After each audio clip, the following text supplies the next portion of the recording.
This episode is brought to you by Shopify.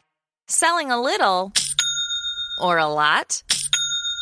Do your thing however you cha-ching with Shopify, the global commerce platform that helps you sell at every stage of your business. Shopify helps you turn browsers into buyers with the internet's best converting checkout. 36% better on average compared to other leading commerce platforms. Get a $1 per month trial period at shopify.com/offer23.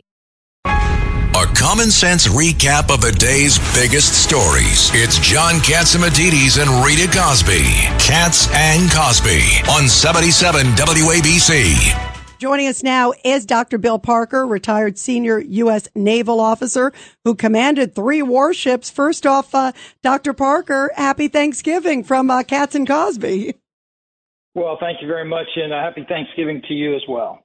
What do you make of the fact that all these groups, and they're supposed to be doing this ceasefire with this hostage release at any moment, which would be great news, especially for Thanksgiving. But all these Iranian groups, supported groups, and John's talking about sort of these bin Ladens, they're funding all these terrorists around the world. Now they're firing on another U.S. naval ship. What do we do? Well, remember, we left tens of billions of dollars of equipment and a lot of very well-trained people in Afghanistan. Our southern borders are porous right now, 8 to 10 million unknown coming into our country. Look, we have to defend ourselves. These Navy ships are doing a good job doing that. But the bad guys only have to get it right once, and we have to get it right every time.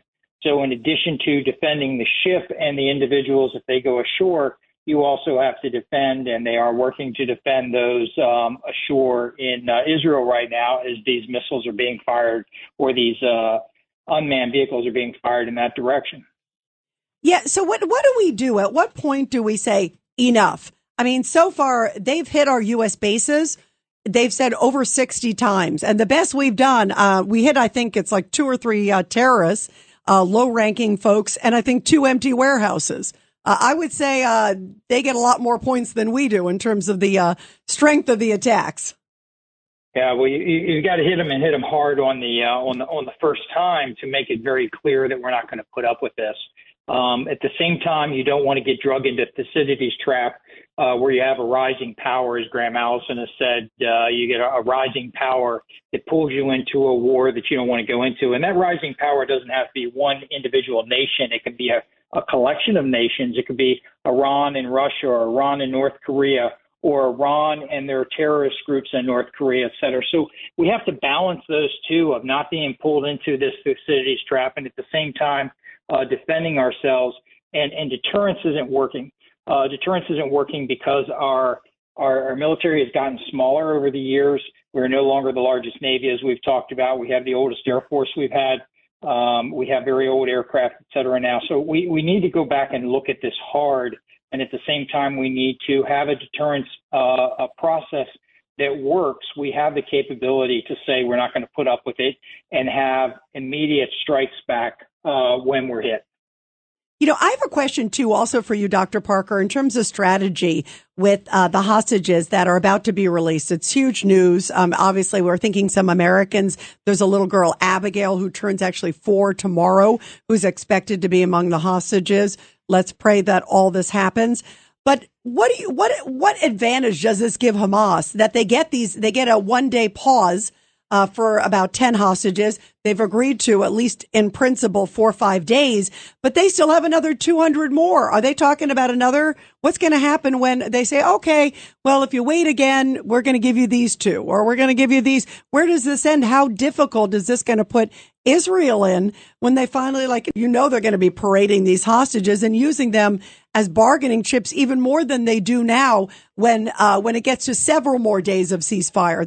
That gives them such an advantage, the terrorists. Well, absolutely gives them an advantage, and you're spot on there. It allows the Hamas individuals and other terrorist organizations to not be set back on their heels, but have a chance to regroup, reestablish themselves, move to other areas. At the same time, you look at the negotiating numbers, just like we spent 8.2 million per person when we got the hostages out of Iran before. Now we're talking about a swap where Hamas releases 50 and Israel releases 150. And oh, by the way, during that time, there will be a delay, as you mentioned, in forces hitting those targets that need to be hit.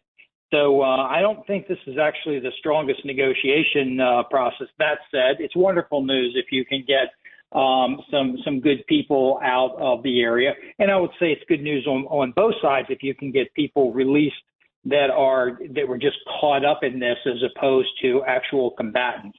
Yeah, absolutely. 100%. Tears in my eyes when we see that moment, and hopefully we see it in a matter of hours. Judge Weinberg, I understand you have a question. Right. I'm very concerned, Dr. Parker. Some of the people that I've read about from the other side are going to be released. There weren't actual murders, but there was one young girl who was a potential suicide bomb wearer, another one attempted murder against an IDF soldier.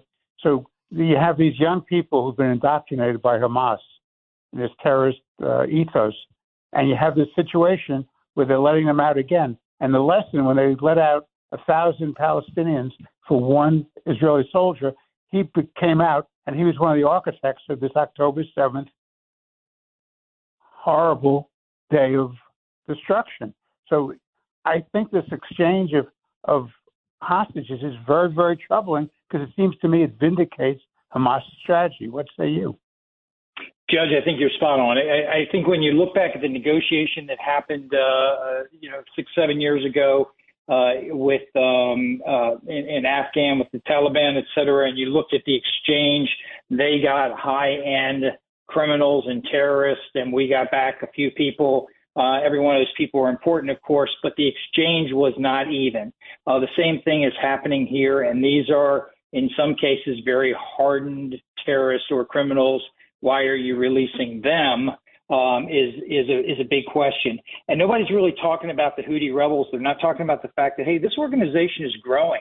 They recently flew an F-5 aircraft, a MiG-29, over top of a parade. They have very recently used helo-borne special forces and taken over the Galaxy, which was a vessel that's operated by the Japanese and owned by an Israeli wealthy man. And so when you're looking at the increase in capability here, it's very concerning. Again, it all gets back to deterrence. Why is it that these countries feel emboldened? And I believe they feel emboldened because they look at Ukraine and they look at what happened there. They look at Afghanistan, they look at what happened there. And now they're looking at Syria, Lebanon, this issue in Israel with Hamas, et cetera. They're looking at what's not happening with the Houthi rebels and going, okay, it looks like it's open season on the United States right now, and they're not going to do a whole lot to you if you schwack their bases, et cetera. Yeah. And also, what I think about Dr. Parker, and of course, he is the CEO of Parker Maritime Technologies, also former U.S. naval officer. I think about how different it was under Trump. Trump, when they went after him, remember, it was that U.S. contractor who was killed. He sent a missile to Soleimani. The head of the Iranian Revolutionary Guard. He sure got the message. Yeah, Soleimani didn't do that again. Yeah, he wasn't around to do that for sure. And boy, did it send a message. They knew exactly where he was, Sure. Just go back. I mean, I just did a piece on the loss of Rosalind Carter. My heart's out to that family, and of course, President Carter as well. And they're good people that have done some good things for this country and for this world. But when you look at the exchange of what happened when Carter left and how the Iranians responded when Reagan came in, you have to have something like that happening here soon, or else we're going to continue to see these kinds of strikes against the United States. And I fear that it will elevate.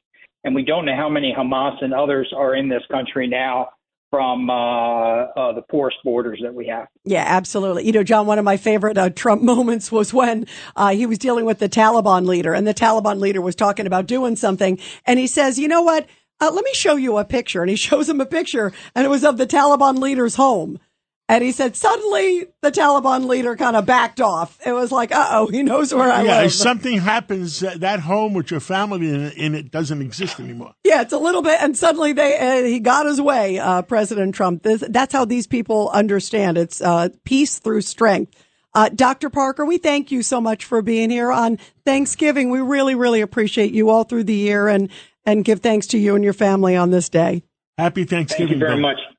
Thank you, and to you too. And it's always a pleasure. Thanks for what you're doing on your show. Thank you. Thank you. Wells Fargo presents one of the surest ways to grow your money. A Wells Fargo CD account, where you can earn a 5.00% annual percentage yield on an 11-month term with a minimum opening deposit of $5,000. Visit a Wells Fargo branch or wellsfargo.com/CD rates to open a CD account and start growing your savings with us. Wells Fargo Bank, N.A., member FDIC.